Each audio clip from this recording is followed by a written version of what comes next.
Okay, let's get more ahead of this huge game now. Let's speak to Kris Boyd, shall we? There he is, looking very summery today, I might just add. It's always summery up here, Rob. Oh, you should know that. Very summery. The sun shines. The only thing is, if I ironed this T-shirt with a loaf. Yes, or a comb.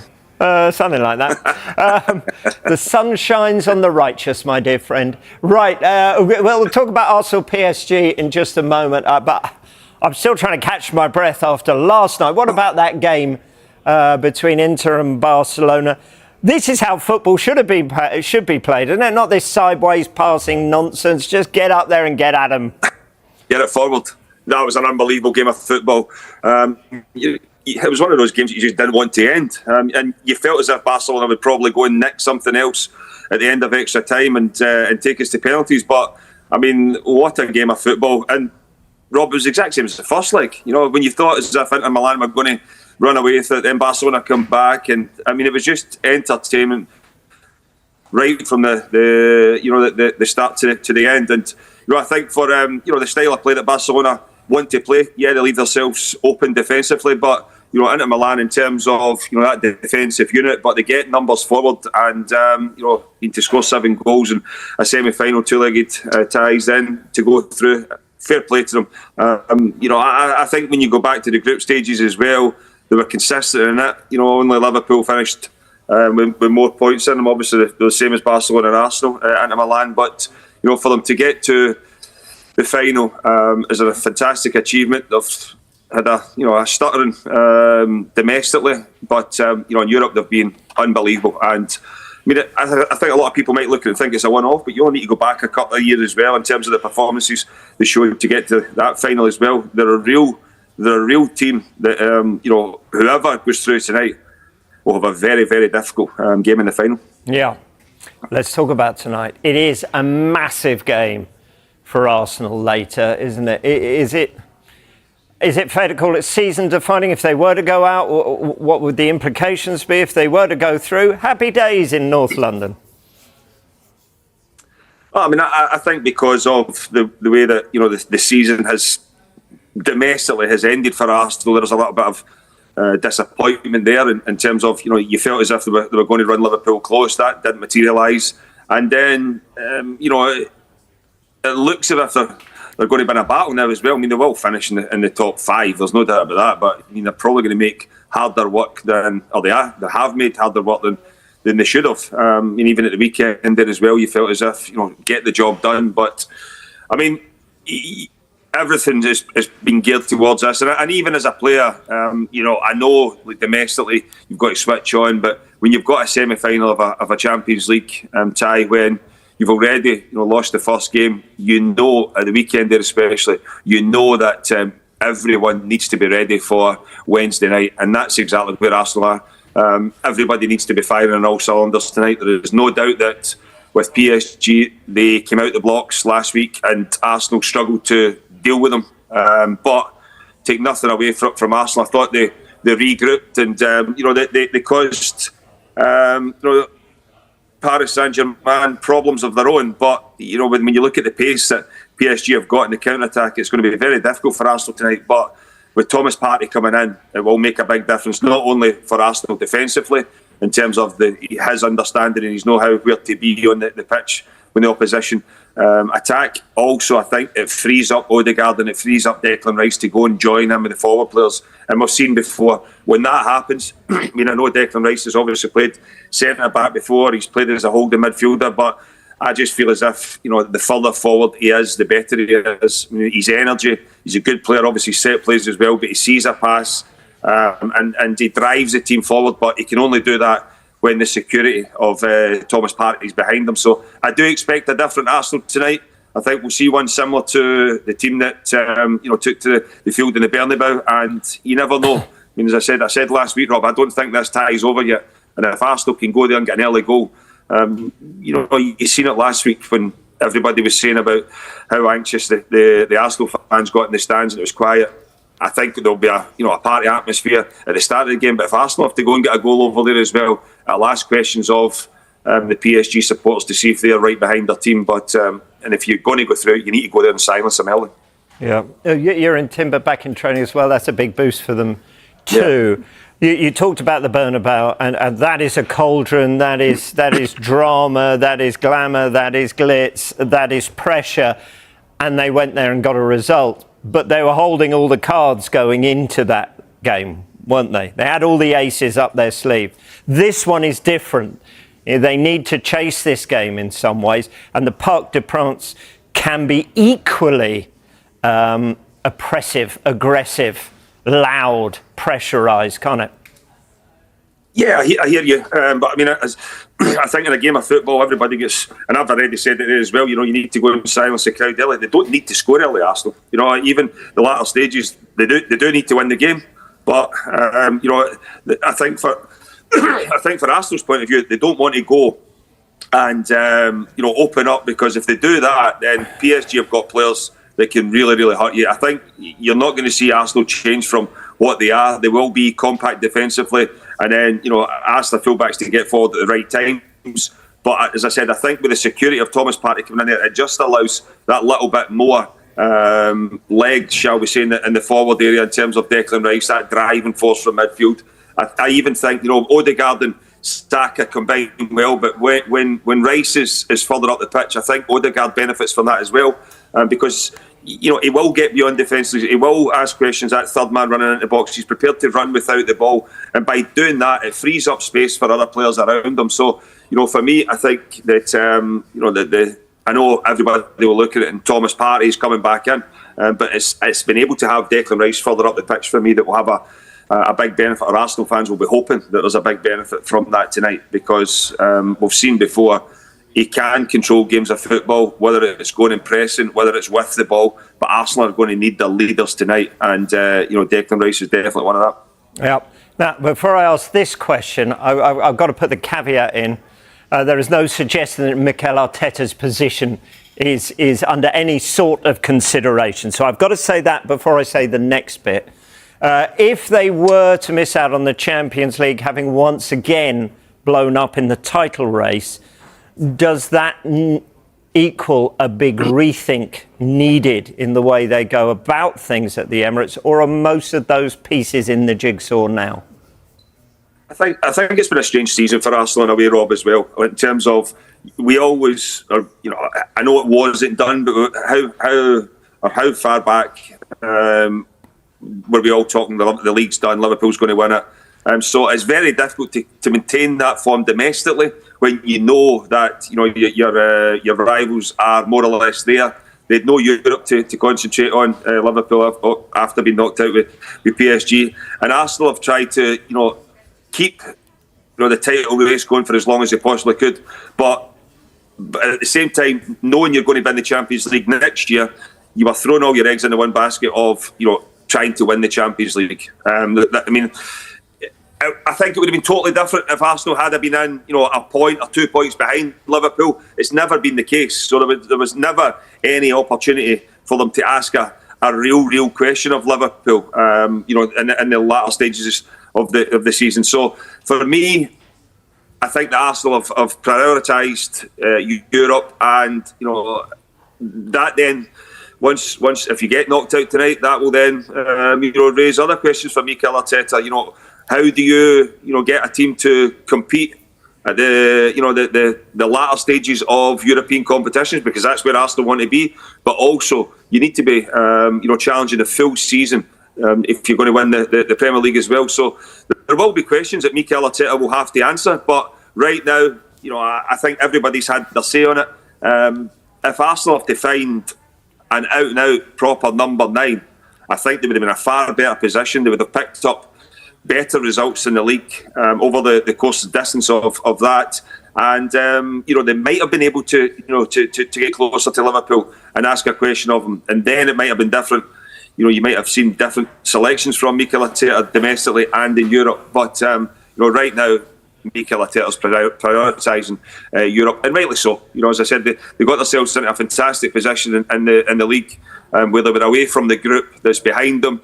I didn't think that it would have been as close as what it is now. Obviously, with Newcastle, Man City, Chelsea, Aston Villa, Forest, they're all bunched up again and asking questions of Arsenal now. I don't expect them to get caught, but they would have hoped to have had it done by now. But I'll go back to it, I think for a number of weeks now. Even the Real Madrid game, I think Mikel Arteta's, he's been all in and winning the Champions League. Yeah, and to be fair to Mikel Arteta and to Arsenal, that's reflected in Inter as well. We're toe-to-toe with Napoli for the title and just dropped away, gone out of the Coppa as well. So, okay, whoever gets to the final, will they have enough to get past Inter? Do you think they'd rather have played Inter than Barcelona? How do you see it? I think both teams have got their own strengths. I know that Inter Milan have lost 6 goals to Barcelona, but Inter defensively, they're a very, very difficult outfit to get through. Once they took the lead last night, because it's Barcelona, you always think that they'll find a way getting back into it. But at the same time, you just know when the Italians get ahead, they're very, very difficult. They all work their socks off. They all get back into position. They're very difficult to play through. And Inter Milan have got players that can hit you in the counter-attack. I know Dougie's in the studio as well, and he's spoken about them. They're a really, really good team. They're a fantastic watch. They're not your... you go back to your Italian teams that will sit in and make it very difficult for teams. They can do that, but they can also play in the front foot and ask questions of you. When you look at, they've obviously knocked out Bayern Munich, they've knocked out Barcelona now, Feyenoord, the round before Bayern, but they're a team to be worried about because they said they've got a little bit of everything. And with Martinez up front, he can score out of nothing. Thuram works his socks off, and I thought, for me, a handful last night as well. And not only that, all through the team, they've got experience and really, real clever players. So, it's not going to be easy. It's a Champions League final. They're never easy games, but I kind of get the feeling that if you're Arsenal or PSG, I know Barcelona can hurt you with the attacking players they've got, but you can also get at them. You can score against them, as we've seen. Inter Milan's obviously scored 7, but I think they would probably have wanted to have faced Inter Milan, but for me it's a very difficult time. Yeah. Let's quickly get on to the big news this week. Trent Alexander-Arnold announcing he's leaving Liverpool at the end of the season. He's had plenty of critics while there's been doubts around his future. What do you make of this? How will his time be remembered? I think it was a worst-kept secret in football there for a period of time, Rob. We've all spoken about it. Then he obviously comes on at Leicester and scores, and you feel as if the way he celebrated that a lot of people were saying, he might stay, but I think when the other two committed their future and Trent decided to keep quiet, you knew exactly what was going on. Look, I've absolutely nothing against Trent Alexander-Arnold leaving Liverpool, and I know Liverpool's a bit like Glasgow in terms of the two clubs up here.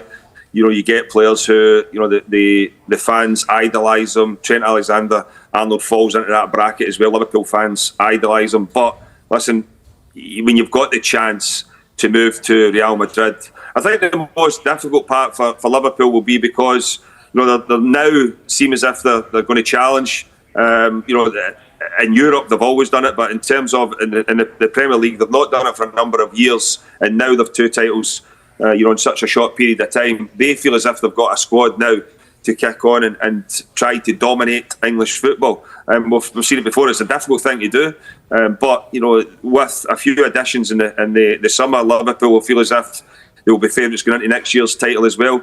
But they're going to have to replace someone who, for me, I think it will be very difficult to replace as a like for like. Conor Bradley's the one who's been in right now, but I think you need to be careful as well. You cannot, because he's going in at that right back area, compare a young boy to someone like Trent Alexander-Arnold, because what he has given for Liverpool, what he's won, his assists, his goals at key moments, and even been able to unlock defences, and he's a unique player, especially from that position, and you can understand why Real Madrid are wanting to take someone like that. The disappointment for Liverpool will probably be that he's leaving for nothing, having come through the academy. But that's football. I said it a couple of weeks ago, probably when Liverpool tried to, the rebuild, and Jurgen Klopp was focused on getting other players in. You always think that, you know, your homegrown players, you take them for granted, and maybe it was a case of he's a local lad, no matter what, he'll sign. And he probably would have. You know, there's maybe only one or two teams in the world that could take you away from your beloved team, whoever that is, if it's Man United, if it's Liverpool, whoever you're playing with in England. There's probably only one or two teams, Barcelona and Inter Milan, Barcelona and Real Madrid, that could take you away from the English-based teams. And, you know, for Trent, that's what's happened. And for Liverpool, they will be gutted. But I'll go back to that period of time. They probably felt as if it'll be fine. He'll sign up anyway. And it's not materialised like that. But Liverpool fans should remember him for what, you know, I think you get a lot of people get angry when something happens right now and it's emotional. But remember what he's given for the football club. There's been greats before him that are idolised with the football club that haven't delivered the trophies that Trent has. So he deserves, you know, the applause and everything he's going to get before leaving, and he deserves to leave there as a legend and for what he's done, because, you know, it's been a long time since Liverpool won Premier Leagues, and he's got two of them. So just remember that. Every word Mikel Arteta said after Arsenal's defeat to Bournemouth, VAR controversy, Timber's fitness, and facing PSG. After Arsenal's disappointing loss to Bournemouth in the Premier League, it was clear Mikel Arteta wasn't in the best of moods. Understandably so. It was the kind of result that couldn't have come at a worse time, especially just days before a crucial Champions League clash in Paris. The only small comfort? No injuries were picked up on the day. Despite a strong showing from Declan Rice and William Saliba, the rest of the squad lacked the urgency and spark needed. Adding to the frustration, the winning goal stirred controversy, with replays showing the ball appeared to strike Evanilson's arm before hitting the net. Arteta was asked about the goal and how it might affect Wednesday's showdown against PSG. I've just seen the footage, and honestly, it looked very different from the decision they gave. But, in the end, they made the call. When asked about the team's overall performance, Arteta drew comparisons to other frustrating games. It felt a bit like the Brentford match. We struggled to get that second goal despite several clear chances. Then we defended poorly on 2 set pieces and got punished for it. When you let a side like Bournemouth get back into it like that, they'll make you pay. After that, the game became chaotic, we lost structure, and physically some of our players faded in the final minutes. We didn't get the result we needed. It's a tough one to take. With Arsenal having dropped points from multiple winning positions this season, the question was whether it came down to mentality or simply the nature of the league. Each match tells its own story. But today, we just didn't defend our box well, and in this league, that's non-negotiable. As for momentum possibly carrying over into the PSG clash, Arteta was candid.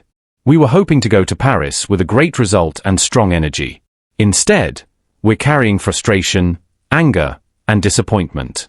But we'll channel that, use it to fuel us for Wednesday. We know what's at stake. Luis Enrique, PSG's coach, rested his entire squad this weekend except João Neves. When asked about that advantage, Arteta didn't make excuses. They won their league already. They can afford to do that. We haven't. But we have 4 days to recover, and I believe we'll be ready. When asked if the focus had shifted from the Premier League to the Champions League, Arteta pushed back. No, our preparation hasn't changed. The margins are small. Maybe some players lacked freshness. Maybe we missed a bit of sharpness. But that's no excuse. We still have work to do in the league. We haven't secured second place, and we're not guaranteed anything. On the controversial goal and the apparent inconsistency with handball decisions earlier in the season, Arteta chose his words carefully. I wasn't pointing to that in particular before the game. But yes, we've seen similar situations where goals were disallowed. Today it stood. That's all I'll say. When questioned about set-piece struggles, with Arsenal now having conceded 12 such goals this season, Arteta admitted it's an area they must fix. It's not just about how many you score, it's about the balance. And lately, we've conceded far too many, especially from set plays. It's hurting us, and it's something we all have to take responsibility for. Credit to Bournemouth, they executed theirs very well. His visible frustration on the touchline before half-time was also brought up. We gave the ball away too easily in areas we usually don't. And that's worrying, especially when we know what kind of attacking threats PSG have.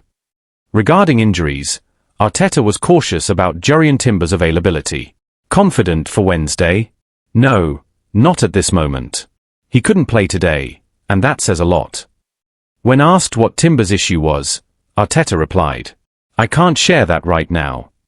And finally, when asked about Martin Degaarde's apparent knock near the end of the game, "I haven't spoken to the medical team yet, so I can't give you an update." As the dust settled on a disappointing afternoon at the Emirates, the wider implications of Arsenal's slip-up began to take shape. With only a handful of Premier League games left, the pressure is now firmly back on Arteta and his players to secure a top-2 finish, something that seemed almost assured just a few weeks ago.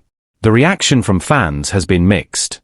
While many continue to back Arteta for the strides the team has made, both tactically and in terms of squad development, there's growing concern about Arsenal's tendency to falter in high-stakes domestic matches. Social media buzzed with frustration over the lack of defensive resilience and what some described as a lack of killer instinct in front of goal. Pundits have also weighed in.